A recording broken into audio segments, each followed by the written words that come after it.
m'instruire. Bonjour, Julia pour Provence Télévision. Nous sommes ici à la Foire de Marseille sur le stand des militaires et nous allons voir ce qu'ils ont à nous dire aujourd'hui.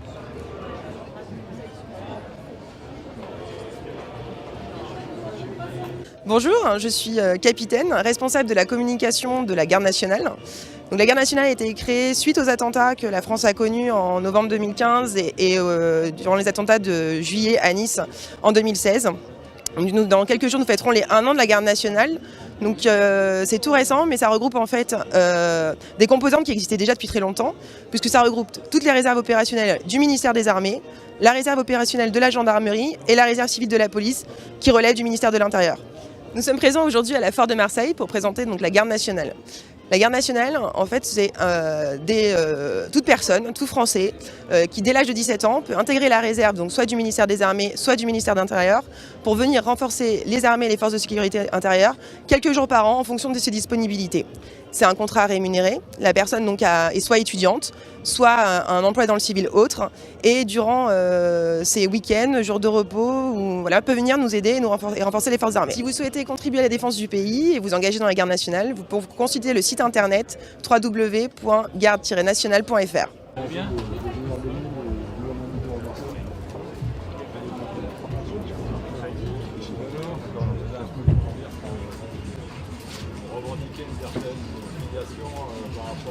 Les chefs de corps des régiments et puis M. Fauchon, le président de la SAFIM, et tous les amis et invités ici présents. Donc c'est un honneur pour moi aujourd'hui de célébrer la journée des armées au sein de la Foire de Marseille sur le thème La Fantastique. Cette année a été vraiment fantastique pour la majorité de la zone que j'ai l'honneur de commander au niveau de l'emploi des forces sur le territoire national. Fantastique parce que nous avons relevé le défi de la transformation de l'état-major, et puis surtout fantastique parce que l'engagement des armées au quotidien pour la sécurité de nos concitoyens est devenu aujourd'hui une réalité que tout le monde peut mesurer, que ce soit en métropole ou sur nos territoires d'outre-mer. Comme vous le savez, au cœur des discussions aujourd'hui, l'opération Sentinelle est un exemple marquant de cet engagement. Et le 1er régiment étranger de cavalerie, d'ailleurs, et le 54e RA, qui sont ici aujourd'hui présents, sont un parfait exemple. Mais nous avons également eu l'occasion de conduire l'opération Héphaïstos contre les feux de forêt, où les armées sont également engagées aux côtés de camarades du BMPM. Et à ce titre, on peut citer particulièrement l'USCC de Brignoles et le 3e RPIMA, qui également sont particulièrement engagés dans les efforts au profit de nos concitoyens, puisque ces unités ont également déployé plus de 300 militaires aux Antilles pour l'ouragan Irma. Bien entendu, les régiments des brigades qui sont sous le commandement de la 3e Div, dont je salue ici la présence du général adjoint, ont également une année fantastique, puisque cette année va leur permettre de reprendre le cycle des projections qui vont succéder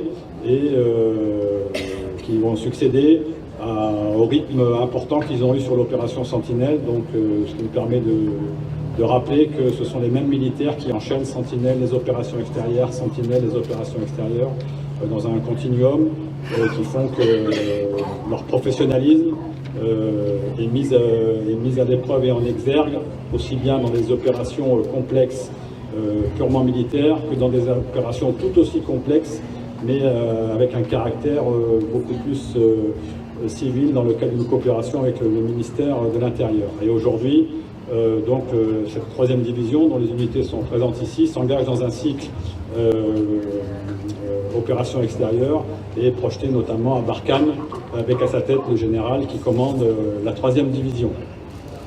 Donc ces formations sont largement représentées ici aujourd'hui avec l'état-major de la 3e division, le 21e RIMA, le 1er de Fréjus, le 1er régiment étranger de Carpiagne, le 54e RA de Hyères, le 25e régiment du génie d'Istres. Donc toute une variété qui montre le caractère divers et complémentaire des composantes interarmes au sein de l'armée de terre. Pour la mise à disposition de cet espace, pour son soutien tous les instants et pour le cocktail qui vous sera offert, après les présentations dynamiques de Thior, donc pour faire simple, de combat rapproché, et découverte du catch. Alors moi je découvre aussi parce que je ne savais pas que le catch prenait dans les armées, donc ça sera l'occasion de découvrir. Et puis permettez-moi de vous rappeler également que l'édition 2018 sera clôturée symboliquement lundi en fin de matinée par un passage de la patrouille de France dans le ciel du parc Chano. Et donc je vous invite à venir voir ce moment toujours impressionnant de démonstration de cette patrouille. Voilà, je vous souhaite à tous une très bonne journée et une très bonne journée des armées sous ce beau soleil automnal. Merci.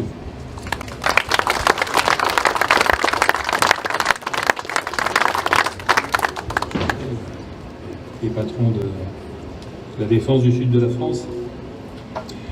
Je voudrais, comme à l'accoutumée, parce que ce n'est pas la première fois que nous nous trouvons ensemble sur cet espace de l'armée de terre, ou sur celui, pour les Marseillais c'est important, du bataillon des marins-pompiers, qui sont considérés par la plupart des Marseillais presque comme des civils et plus comme des militaires, tellement ils font partie du paysage.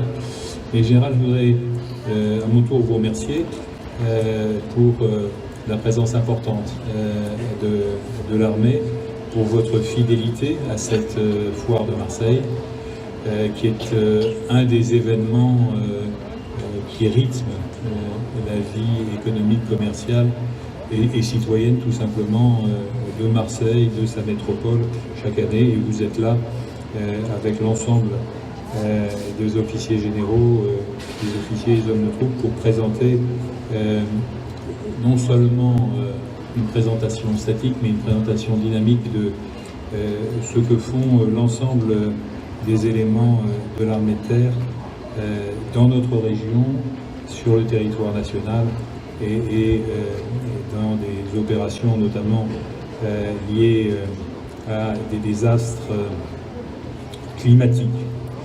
Donc je voulais vous remercier de tout cela. C'est important que lorsqu'il y a 350 000 à 400 000 personnes qui visitent cette foire en une dizaine de jours, les parents, les jeunes, les enfants puissent voir de manière beaucoup plus concrète ce que fait notre armée.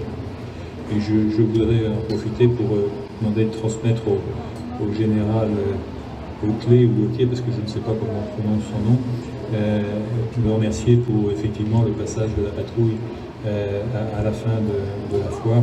Et je ne doute pas que les Marseillais seront là nombreux, la tête en l'air, comme chaque fois que la patrouille nous honore de sa présence.